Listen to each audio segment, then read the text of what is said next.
Dear with everyone, before we begin the actual video, I would just like to say I apologise if it's very meh, or I'm very meh throughout the whole video. I've literally just got home from work about 20 minutes ago and I was tired and sleepy and hungry. So if I seem a little bit down, that would be why. But other than that, I hope that you enjoy the review, and as always, tell me what you think. Talk to you next time. Love your faces and t-shirts. Dear with everyone, welcome back to the floor of my sitting room. I just got home from work and I am tired, but let's get right into it. Today we're going to be reviewing The Young Elites by Marie Lu. This one's kind of complicated to explain to you what it's about, but in essence it follows the life of Adelina, who has survived what was known as the blood fever. And has been left scarred by it. And anyone who survives blood fever and is left scarred by it is now known as a Malfedo. And there are lots of people that believe Malfedos are abomination to the earth and want rid of them, or don't treat them right, or, you know, are very judgmental towards them. And one of those people happens to be Adelina's dad. He is an almighty jerk to her. He's kind of hot and cold. He only seems to be nice to her when he wants something, because he believes that she has some kind of hidden superpower, because Malfedos, some of them, are rumoured to indeed have inherited some kind of superpower. Adelina doesn't realise this, and she doesn't understand why her dad's such an a-hole, until Enzo steps in.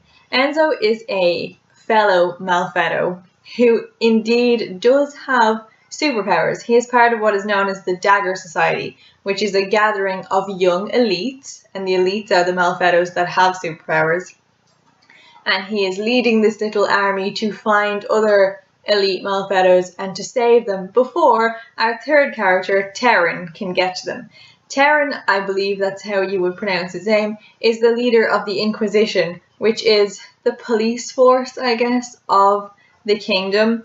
And Terran has a big chip in his shoulder when it comes to Malfedos. He believes that they are abomination. He wants to be rid of them all, and his prime goal in life is to destroy Malfedos, and especially the elites. And the book follows all of their lives and how they interact with each other and how they go about their daily lives while trying to exist in a world where they all can't be peaceful together.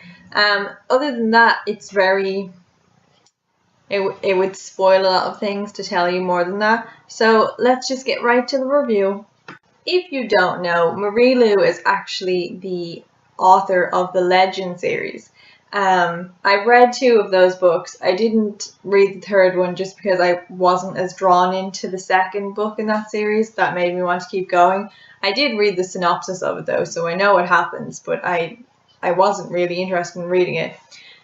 I'm not sure if she has read or has wrote other books, but this is her new series, the Young Elite series.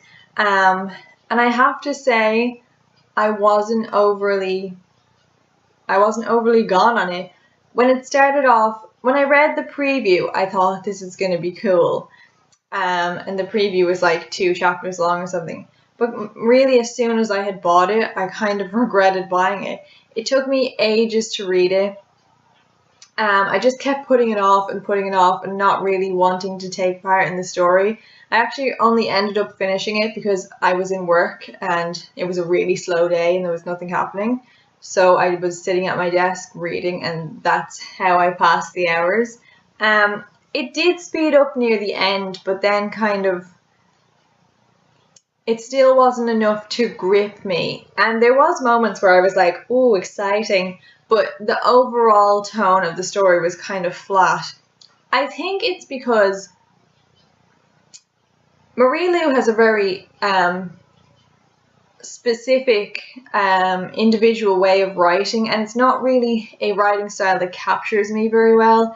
And also, a lot of the book is very confusing. I found it really hard to picture what was happening or to understand.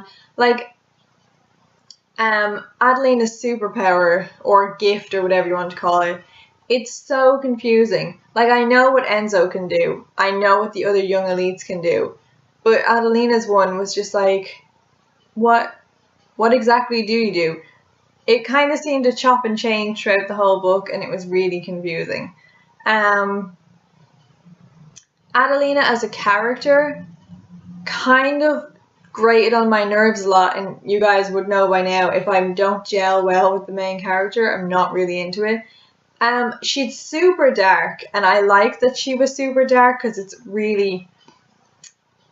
like an interesting concept for a protagonist, because, you know, usually protagonists are kind of like not like moody, but she's like bitter and violent and really kind of revengeful. But I don't know, the way she thought and spoke kind of, I don't know, I just kind of wanted to tell her to shut up a lot.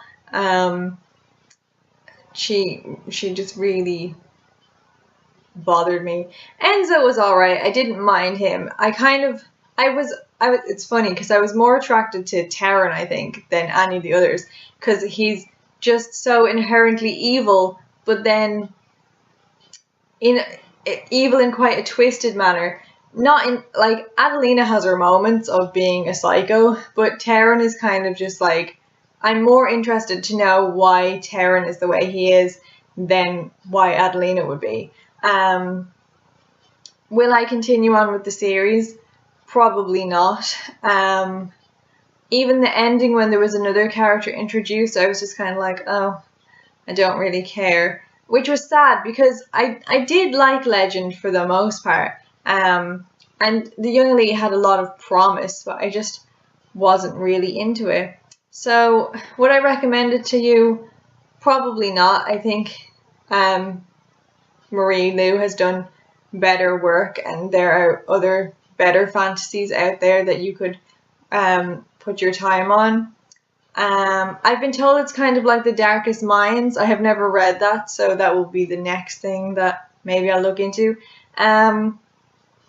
Yeah, I won't be continuing on with the series, and that's really it. I'm sad to say that I just wasn't, this book wasn't for me. I'm sorry this video is so like, but I just got home from work like 20 minutes ago, and I'm tired and hungry. So I'm going to go and do stuff that's not video or work related. So I'll talk to you all later. Thank you for being here. Until next time, slán. Agus go raibh maith agat for coming.